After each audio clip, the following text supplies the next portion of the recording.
Bangsa jin daratan bisa hidup di daratan mana saja, bisa di pohon, di batu, di jembatan, di bangunan atau gedung, di dalam rumah atau di pekarangan rumah, di sumur, di sawah, di hutan, di bukit, di gunung, dan sebagainya.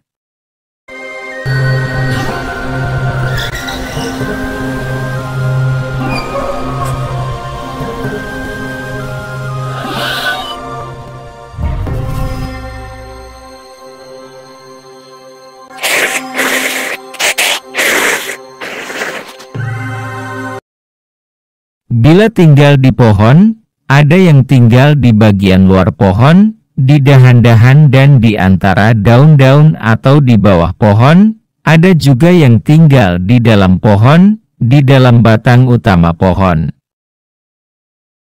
Ada yang hidup sendiri, ada juga yang berkomunitas. Komunitas bangsa jin yang hidup di pohon ada yang membentuk komunitas biasa saja, untuk hidup bersama dan bersosialisasi, bisa juga berbentuk kerajaan jin.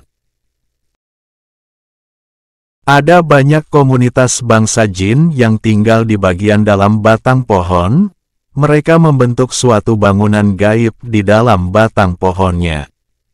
Biasanya mereka tidak berhubungan langsung dengan kehidupan manusia.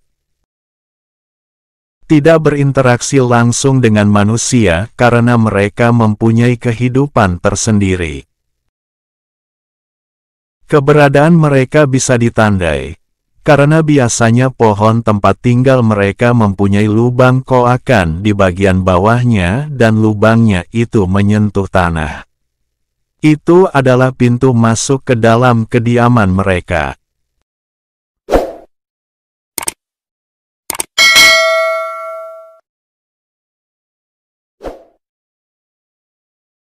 Karena pohonnya terus bertambah tinggi, lubang itu akan terus melebar memanjang ke atas, tetapi ujung bagian bawah lubangnya akan selalu menyentuh tanah.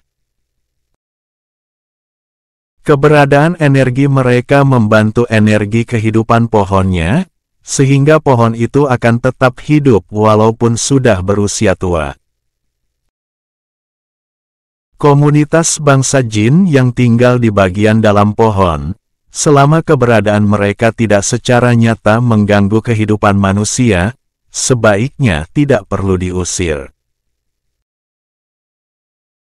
Mereka tidak berhubungan langsung dengan kehidupan manusia, dan juga tidak masalah apabila ada manusia memotong ranting atau dahan pohon itu, selama batang utamanya tidak dipotong atau ditebang.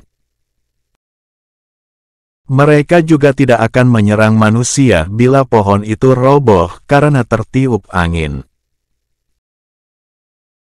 Bila ingin mengusir komunitas bangsa jin yang tinggal di bagian dalam pohon sebenarnya cukup mudah, tidak perlu bantuan seorang paranormal. Cukup dikeruk saja tanah di bagian bawah lubang pintu masuk mereka kira-kira dalamnya 1 jengkal tangan atau lebih, sehingga lubang itu tidak lagi menyentuh tanah.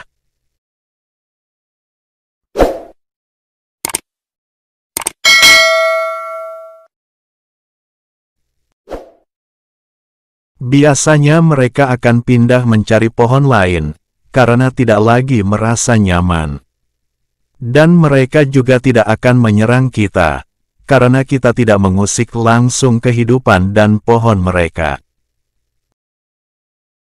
Sebulan kemudian biasanya mereka sudah pindah dari pohon itu. Tetapi bila kita kemudian akan menebang pohon itu, perlu diperhatikan dahulu adanya kehidupan makhluk halus lain di bagian luar pohon tersebut. Kehidupan bangsa jin yang tinggal di bagian luar pohon, di dahan-dahan dan di antara daun-daun atau tinggal di bawah pohon. Sangat dekat bersentuhan dengan kehidupan manusia dan kadangkala berinteraksi secara langsung maupun tidak langsung dengan manusia. Pengaruh energi keberadaan mereka juga berpengaruh langsung terhadap kehidupan manusia. Ada yang pengaruh energi mereka memberikan suasana teduh dan wingit. Ada juga yang membawakan suasana panas dan angker. Bila ada gangguan makhluk halus yang berasal dari sebuah pohon, biasanya bukan berasal dari makhluk halus yang tinggal di dalam pohon, tetapi dari yang tinggal di bagian luar pohon.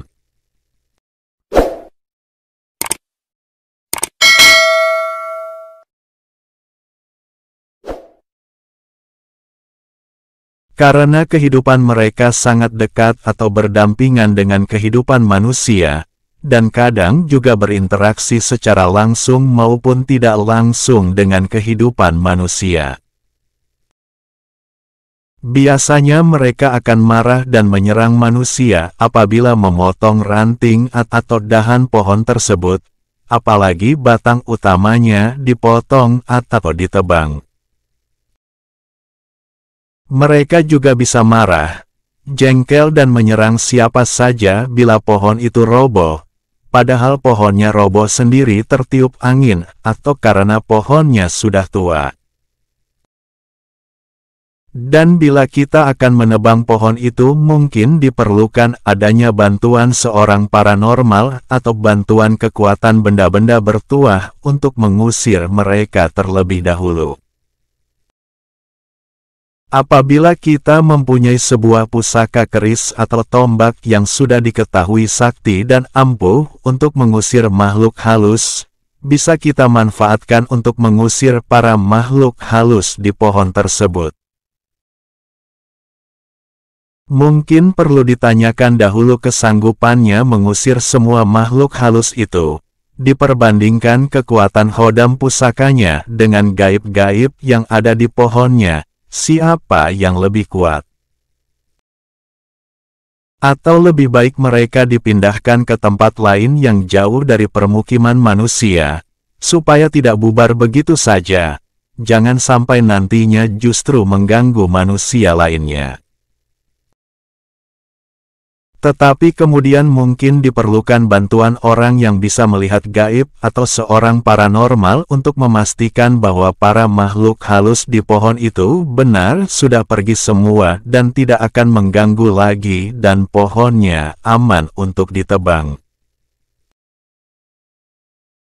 Demikianlah uraian singkat mengenai kehidupan bangsa jin daratan yang berada di sekitar kehidupan manusia. Percaya atau tidak percaya, itulah kehidupan di dunia makhluk halus. Semoga bisa memberi manfaat serta menambah pengetahuan bagi sahabat semua. Salam Rahayu Sagung Dumadi.